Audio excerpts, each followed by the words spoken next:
Very good morning to all. तो last time हम लोगों ने कैटालिसिस पढ़ा।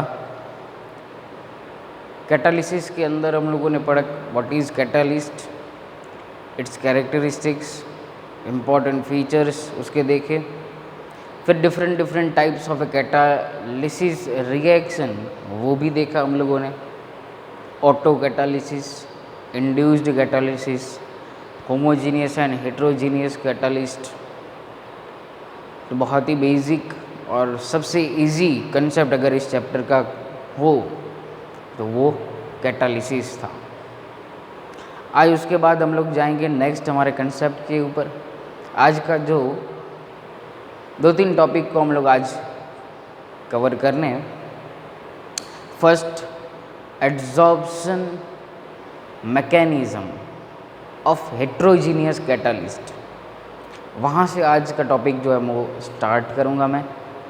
बहुत ही सिंपल, टेक्स्ट बुक में भी आप लोगों को 5 to 6 पॉइंट्स मेंशन किए गए। बहुत ही सिंपल मैकेनिज़्म है। फिर उसके बाद एक फिगर दिया गया है, उसको पढ़ेंगे, बहुत ही सिंपल वो भी। उसके बाद हम लोग जाएंगे एक्टिविटी एंड सेलेक्टिविटी। अब ये एक्टिविटी और सेलेक्टिविटी इस चैप्टर के 2 मार्क्स के इम्पॉर्टेंट क्वेश्चंस हैं। What is activity? This both the topics are related to the nature of the catalyst. उसके ऊपर पूरे के पूरे डिपेंडेंट रहते हैं। एक्टिविटी मतलब वो किस टाइप की रिएक्शंस देना पसंद करता है, दैट इज़ कॉल्ड एक्टिविटी। या तो फिर उसकी स्ट्रेंथ कितनी होगी रिएक्शन करने के लिए, that is activity of the catalyst. And selectivity, for a particular reaction we use particular catalyst. आप लोगों ने 11th के अंदर कैटालिटिक ऑक्सीडेशन रिएक्शन आप लोगों ने सीखा हुआ है। तो उसके ऊपर ही ये सिलेक्टिविटी डिपेंडेंट है कि कोई भी एक पर्टिकुलर रिएक्शन हो तो उसके लिए हम लोग पर्टिकुलर कोई भी एक कैटालिस्ट यूज़ करते हैं। जैसे हम लोगों ने लास्ट लेक्चर के अंदर देखा था कि प्रोमोटर्स एंड पॉइजन्स। तो प्रोमोटर्स क्या करते हैं? तो जो भी कैटालिस्ट यूज़ किया गया है रिएक्शन के अंदर, उसका रोल क्या है? तो रेट ऑफ रिएक्शन इंक्रीज करता है। पहले से कैटालिस्ट के पास ऐसा एक नेचर तो होता ही है कि वो रिएक्शन का जो स्पीड है वो इंक्रीज़ करेगा, लेकिन उससे भी अच्छा परफॉर्मेंस कैटालिस्ट दे पाए उसके लिए हम लोग एक सब्सटेंस ऐड करते हैं, जिसे हम लोगों ने बोला था प्रमोटर। और कोई एक ऐसा सब्सटेंस जो कैटालिस्ट की जो एक्टिविटी है उसको डिक्रीज़ करता है, उसे हम लोग बोलते हैं पॉइजन। या तो फिर रेट ऑफ रिएक्शन जो है वो डिक्रीज़ करता हो, उसे हम लोग बोलेंगे कैटालिटिक पॉइजनिंग। ओके, तो डिपेंड करता है नेचर ऑफ द कैटालिस्ट के ऊपर। तो वैसे ही यहाँ पे सिलेक्टिविटी है, मतलब यहाँ पे इंक्रीज डिक्रीज़ की बात नहीं करेंगे, लेकिन यहाँ पे हमें वही समझना है कि कोई भी एक पर्टिकुलर रिएक्शन हो और पर्टिकुलर कैटालिस्ट यूज़ किया जाए तो हमें फ्रूटफुल प्रोडक्ट्स हमें मिलती हैं। फिर हम लोग जाएंगे शेप सिलेक्टिव कैटालिसिस के ऊपर। तो शेप सिलेक्टिव, शेप के ऊपर डिपेंडेंट हो ऐसा एक कैटालिसिस रिएक्शन, उसे हम लोग समझेंगे। और फिर लास्ट में हम लोग करेंगे एंजाइम। ओके, तो बायोलॉजिकल जितनी भी रिएक्शंस होती हैं वो सभी के अंदर जो कैटालिस्ट का रोल जो प्ले करते हैं, हम लोग अगर केमिस्ट्री पॉइंट ऑफ व्यू ऐसा कह सकते हैं, जो कैटालिस्ट का रोल प्ले करते हैं वो एंजाइम्स होते हैं। मतलब बॉडी के अंदर जितने भी, या फिर एनिमल के अंदर या फिर प्लांट्स के अंदर जितने भी बायोकेमिकल रिएक्शंस होते हैं उन सभी के अंदर एंजाइम्स का रोल बहुत ही इम्पॉर्टेंट होता है। और वो प्रोटीन के जैसे ही हायर मॉलिक्यूलर मास के जैसे ही बिहेव करते हैं। जैसे पॉलीमर्स हैं, तो पॉलीमर का हायर मॉलिक्यूलर मास होता है, वैसे ही प्रोटीन्स का और वैसे ही यहाँ पे एंजाइम का। तो इतनी मैंने यहाँ पे आप लोगों को शॉर्ट समरी दे दी आज के लेक्चर की। बहुत ही इजी चैप्टर है, थियोरेटिकल है पूरा। अगर आप लोग खुद से पढ़ोगे तो भी चैप्टर आप लोगों को समझ में आ जाएगा, इतना इजी कंसेप्ट है।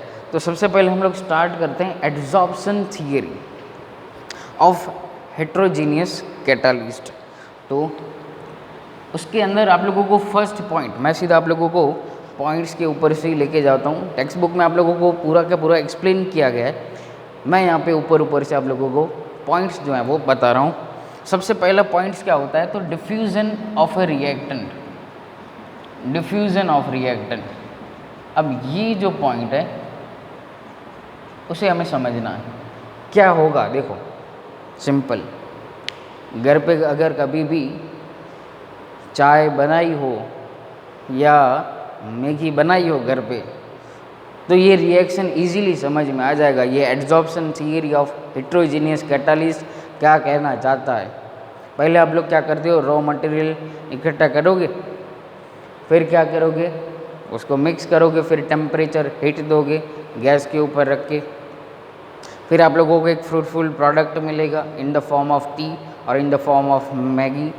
ओके, तो मतलब ये जो प्रोसेस है वही एड्जॉर्प्शन थियरी है। तो एड्जॉर्प्शन क्या है, तो उसके लिए हमें दो चीज़ें चाहिए।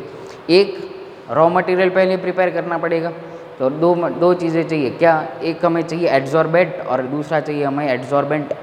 एड्जॉर्बेंट मतलब एक कैटालिस्ट की सरफेस होगी जिसके ऊपर एड्जॉर्बेंट जो है वो एड्जॉर्ब होगा।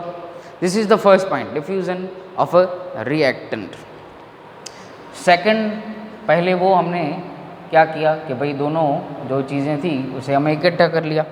सेकंड पॉइंट क्या होगा, यहाँ पे एड्जॉर्प्शन प्रोसेस जो होगा, adsorption of reactant on catalyst surface. This is the second point. Mechanism हम लोग समझ रहे हैं। एड्जॉर्प्शन होगा, एड्जॉर्प्शन का मतलब क्या है, सिंपल, एड्जॉर्बेड पार्टिकल्स सरफेस पे जहाँ पे भी वैकेंसी होगी, सरफेस कैटालिस्ट जो सरफेस होगी जहाँ पे भी वैकेंसी मिलेगी वहाँ पे चिपक जाएगा। This is called adsorption, simple. Third point, अब थर्ड पॉइंट इंपॉर्टेंट हो जाता है, फॉर्म्स एक्टिवेटेड इंटरमीडिएट।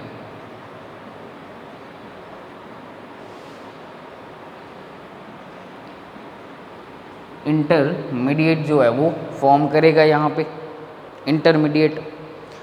अब कोई भी एक रिएक्शन है तो पर्टिकुलर इंटरमीडिएट फॉर्म होगा।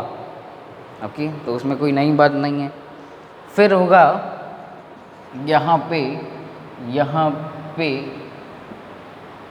क्या हो जाएगा कि भाई फॉर्म्स रिएक्शन प्रोडक्ट्स। इंटरमीडिएट के बाद आती है बारी प्रोडक्ट की, मतलब जो भी रिएक्टेंट के पार्टिकल्स होंगे वो क्या कर जाएंगे, 100% एड्जॉर्ब हो जाएंगे।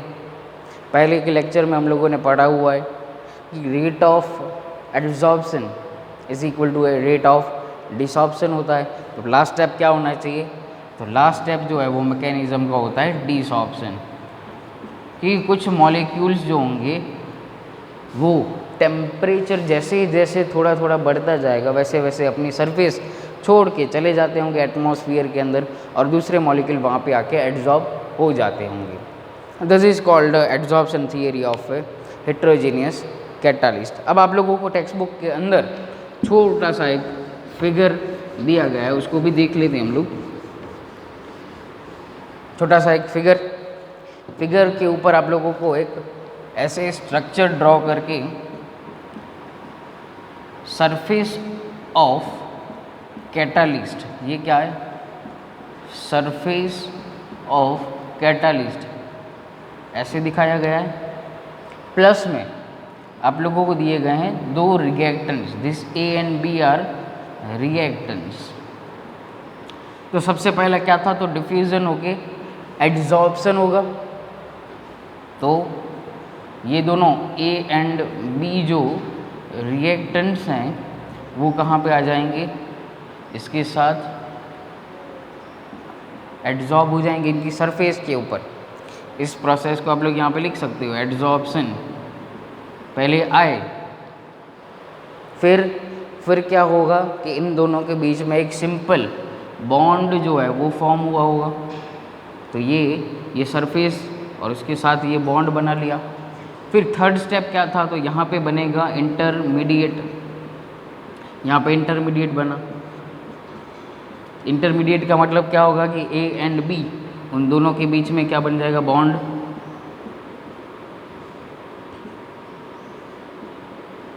यहाँ पे ए और यहाँ पे बी, उन दोनों के बीच में भी क्या बनेगा, बॉन्ड।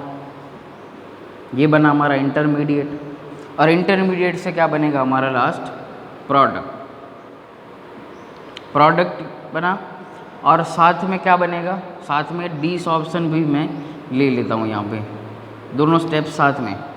तो यहाँ पे अब क्या हो जाएगा कि ये ए और बी के बीच का ये दोनों बॉन्ड जो है वो ब्रेक हो जाएंगे, और फिर एज इट इज़ हमें क्या मिल जाएगी, एज इट इज़ हमें सरफेस जो है एज इट इज़ मिल गई, और यहाँ पे ए बॉन्ड बी जो है वो बन जाएगा प्रोडक्ट, और यहाँ से हमें फिर से वैकेंसी मिल गई सरफेस, कैटालिस्ट की सरफेस के ऊपर। बहुत सिंपल, उसमें कोई भी नई बात नहीं है। ओके, तो ये था adsorption theory of heterogeneous catalyst.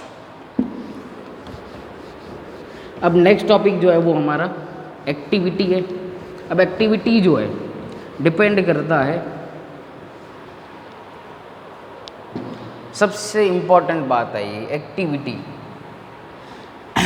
उसके ऊपर आप लोगों ने यहाँ पे हेडिंग लिखना है, important features of solid catalyst, solid catalyst. और उसमें ये दोनों पार्ट आप लोगों को पढ़ने हैं। First is activity. अब एक्टिविटी जो है it is totally dependent on, totally dependent on strength of chemisorption. बस इतना याद रख लिया तो बात खत्म हो गई। सिंपल मीनिंग पहले समझो, केमिसॉर्प्शन क्या है, फिजिकल एंड केमिकल एडजॉर्प्शन। पहले लेक्चर के अंदर हम लोगों ने पढ़ा टाइप्स ऑफ एडजॉर्प्शन। केमिसॉर्प्शन की मेन स्पेशलिटी क्या है, वहाँ पे बॉन्ड फॉर्म होता है, और फिजिकल एडजॉर्प्शन के अंदर वहाँ पे वांडर वाल्स फोर्स काम करती हैं। सबसे बड़ा डिफरेंस क्या है। अब सरफेस जो भी कैटालिस्ट की, यहाँ पे हमने क्या लिया है, सॉलिड कैटालिस्ट है। तो जो सॉलिड कैटालिस्ट होगा, यहाँ से बीच में एक और बात, जब हम लोगों ने कैटालिसिस पढ़ा, कैरेक्टरिस्टिक्स ऑफ कैटालिसिस या कैटालिस्ट, तो उसके अंदर हम लोगों ने सेकंड या थर्ड पॉइंट ऐसा लिखा था कि अगर कैटालिस्ट पाउडर्ड फॉर्म में है तो वो मोर इफेक्टिव होता है। रीज़न क्या था, surface area. Same to same यहाँ पे भी इफ़ेक्ट करता है, क्योंकि केमिकल एडजॉर्प्शन जो है वो बॉन्ड फॉर्म करता है वहाँ पे। तो जितना सरफेस एरिया ज़्यादा मिलता होगा उतनी ही क्या होगी, जो एडजॉर्प्शन प्रोसेस है, the extent of adsorption process becomes larger. बहुत ज़्यादा एडजॉर्प्शन होगा, और इसी प्रोसेस को नाम दिया जाता है एक्टिविटी। तो लेकिन यहाँ पे एक और बात आप लोगों की टेक्स्ट बुक के अंदर ये बताई गई है कि केमिकल एडजॉर्प्शन इतने अमाउंट में नहीं होना चाहिए जिसकी वजह से डिसऑर्प्शन भी ना हो पाए। वहाँ पे कुछ पर्टिकुलर टेम्परेचर पे मान लो कि कोई एक ऐसा एडजॉर्बेंट ले लिया और वो 298 केल्विन के ऊपर बहुत अच्छा एडजॉर्प्शन शो कर रहा है, और उससे ज़्यादा टेम्परेचर लेके जा रहे हो और मान लो कि उसने एडजॉर्बेंट के साथ बहुत ही स्ट्रॉन्ग बॉन्ड बना लिया, और फिर हमें डिसऑर्प्शन करवाना है तो नहीं हो पाएगा। मतलब 100% उसके अंदर सॉल्यूबल हो गया होगा या उसके साथ मिक्स हो गया होगा और पर्टिकुलर बॉन्ड बना लिया होगा। तो ऐसा एडजॉर्प्शन यहाँ पे नहीं होना चाहिए। ये कंडीशन रखी गई है एक्टिविटी के अंदर कि इतना हाई अमाउंट में एड्जॉर्प्शन नहीं होना चाहिए। ओके, तो सिंपल बात थी यहाँ पे।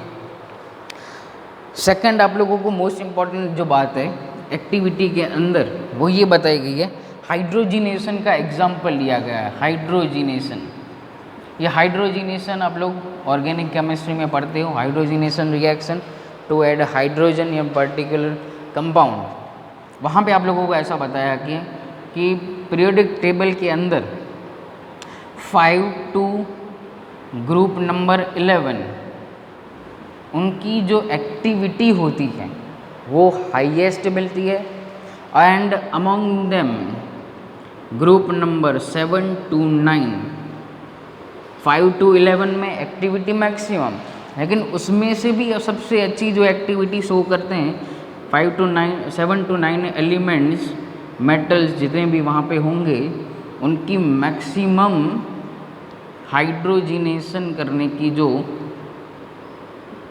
एक्टिविटी है वो सबसे ज़्यादा मिलती है। तो ये बात आप लोगों को याद रखनी है, एमसीक्यू का ये क्वेश्चन हो सकता है इस टॉपिक में से। बहुत ही सिंपल था एक्टिविटी का कंसेप्ट। अब जाते हैं हम लोग सिलेक्टिविटी के ऊपर।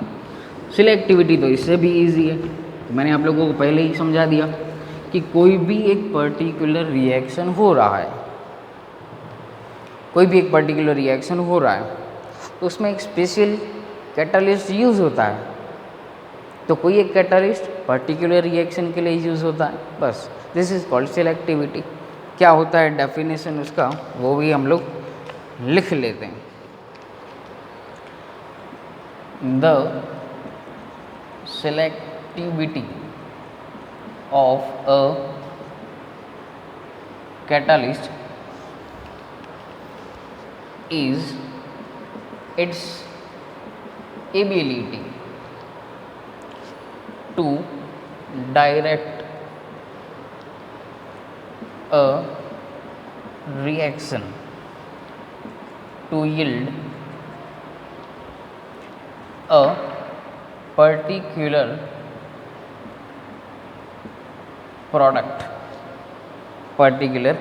प्रोडक्ट। ओके, फॉर एग्जांपल आप लोगों ने कैटालिटिक ऑक्सीडेशन रिएक्शन जो है वो ऑर्गेनिक केमिस्ट्री के अंदर हाइड्रोकार्बन चैप्टर जो था उसके अंदर समझ लिया है आप लोगों ने।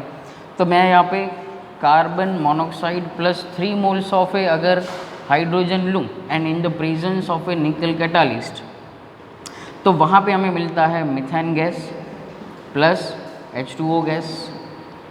अगर मैं यहाँ पे कार्बन मोनोऑक्साइड को सिर्फ और सिर्फ 1 मोल ऑफ हाइड्रोजन गैस के साथ रिएक्शन करवाऊँ और यहाँ पे इन the presence of A copper catalyst ले लूँ तो मुझे मिलेगा अल्डिहाइड, फॉर्माल्डिहाइड। अगर मैं कार्बन मोनोऑक्साइड को 2 मोल्स ऑफ H2 गैस के साथ रिएक्शन करवाऊँ in the presence of copper ZnO Cr2O7, तो वहाँ पे हमें मिलता है मिथेनॉल। Okay, methanol. तो ये रिएक्शन आप लोगों ने ऑर्गेनिक केमिस्ट्री के अंदर पढ़ा हुआ है और यहाँ पे आप लोगों की टेक्स्ट बुक में भी वही एग्जाम्पल दिया गया है। तो कैटालिटिक ऑक्सीडेशन भी इसे बोल सकते हैं, लेकिन पेरेंट टॉपिक जो है वो हमारा क्या होगा, सिलेक्टिविटी। ओके, तो ये हुआ सिलेक्टिविटी, 2 मार्क्स इंपॉर्टेंट क्वेश्चन, मज़ेदार टॉपिक। चलो अब आगे बढ़ते हैं हम लोग सेप सिलेक्टिव के ऊपर। Shape selective enzyme catalysis. Shape selective catalysis by zeolite, और इसके बाद लेंगे हम लोग एंजाइम। तो shape selective catalysis by zeolite. Okay, shape and selective. तो हेडिंग के ऊपर से पता चलेगा कि भाई शेप के ऊपर डिपेंडेंट है और दूसरी बात साइज़ के ऊपर डिपेंडेंट है। ओके, तो सबसे पहला पॉइंट इसके अंदर लिखते हैं, the catalytic reactant, the catalytic reaction by reaction that depends upon the pore structure of the catalyst, pore structure of the catalyst, and the size of reactant and product molecules is called shape selective catalysis. Simple सी बात समझो, पहले ही मैंने आप लोगों को example दिया चाय का, घर पे बनाई होगी, चाय बन जाए उसके बाद हम लोग उसको फ़िल्टर कर लेते हैं। तो क्या होता है कि जो आप लोग जो यूज़ करते हो, छन्नी जो यूज़ करते हो आप लोग, तो उसके अंदर जो सॉलिड पार्टिकल्स जितने भी होते हैं चाय पत्ती के, वो ऊपर रह जाते हैं, और बाकी लिक्विड फॉर्म में जितना भी होता है वो कप के अंदर आ जाता है। मतलब यहाँ पे भी सेम है। देखो, catalytic reaction that depends on the pore structure, मतलब आप लोगों की कैटालिस्ट का जो साइज़ है उसके ऊपर डिपेंड करता है, उसके ऊपर एड्जॉर्ब होने वाले कैटल रिएक्टेंट और प्रोडक्ट के ऊपर डिपेंड करता है। उस टाइप का कैटालिसिस हो तो उसे नाम देंगे हम लोग सेप सिलेक्टिव। उसमें आप लोगों को एग्जांपल दिया गया है जियोलाइट्स का। तो what are zeolites?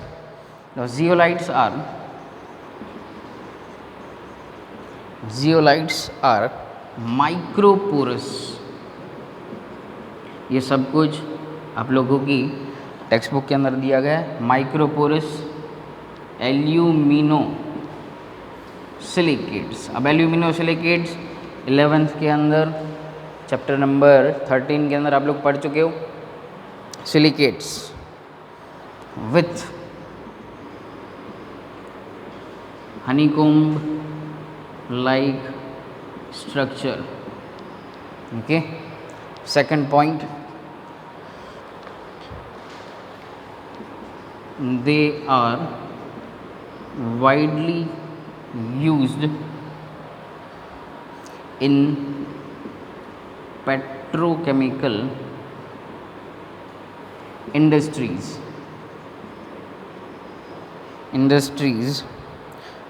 for cracking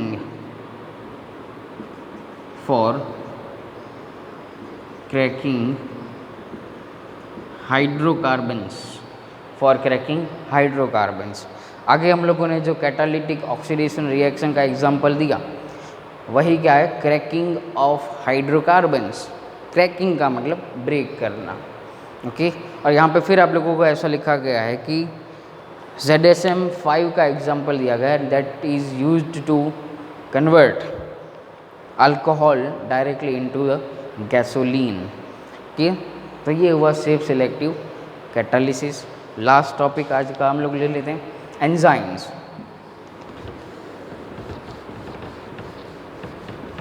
फिर नेक्स्ट लेक्चर के अंदर हम लोग स्टार्ट करेंगे colloids.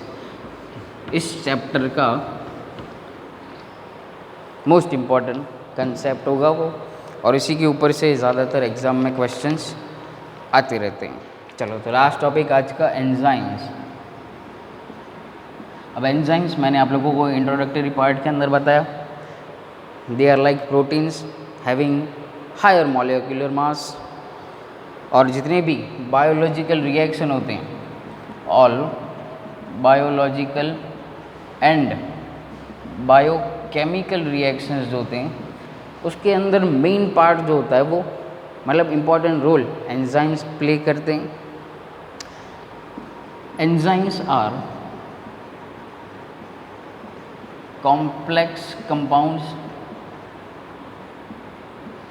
complex compounds having nitrogen and have higher molecular mass like proteins। Basic बातें हैं एंजाइम्स के ऊपर। Okay, and produced from plants and animals। Okay. Biology के अंदर इस टॉपिक के अंदर बहुत वास्ट डिटेल के अंदर समझाएगा, हमारे पास तो सिर्फ इंट्रोडक्शन ही है। ओके। थर्ड पॉइंट आप लोगों को वहाँ पे मेंशन किया गया है, they are actually protein molecules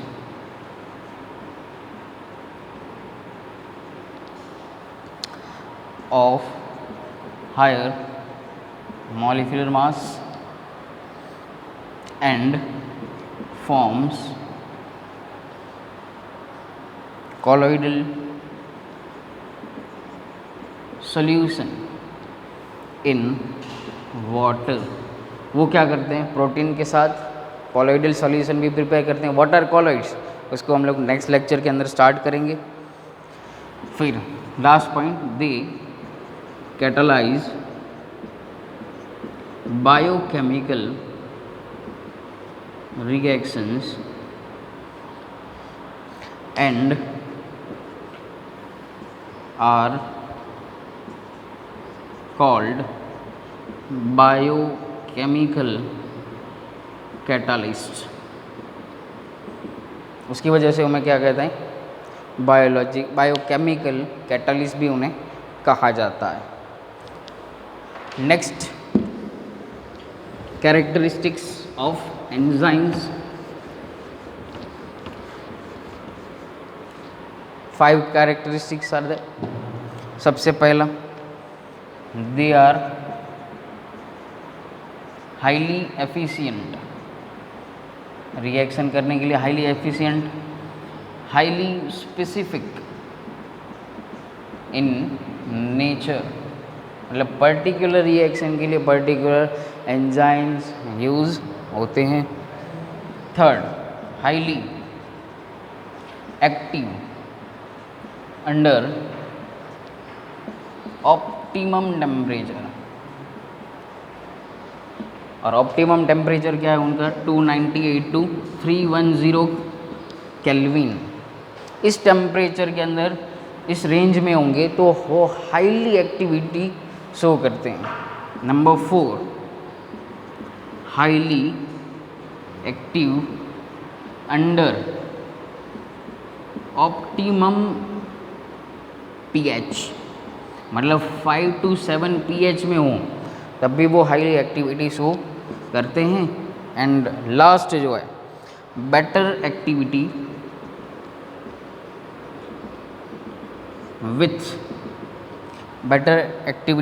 with activators. Activators का सेकंड मीनिंग होता है प्रोमोटर्स, और एग्जांपल आप लोगों को दिए गए Mg2+, cobalt 2+ and sodium. Okay, ये तीनों के साथ बहुत ही हाईली रिएक्टिव होते हैं। एंड दूसरा होता है कोएंजाइम्स, उसके साथ भी हाईली रिएक्टिव होते हैं। तो ये हुआ हमारा आज का लेक्चर। बहुत ही सिंपल टॉपिक थे, आप लोगों को टेक्स्ट बुक में से भी पढ़ना है। तो thank you and very much. क्या बात है।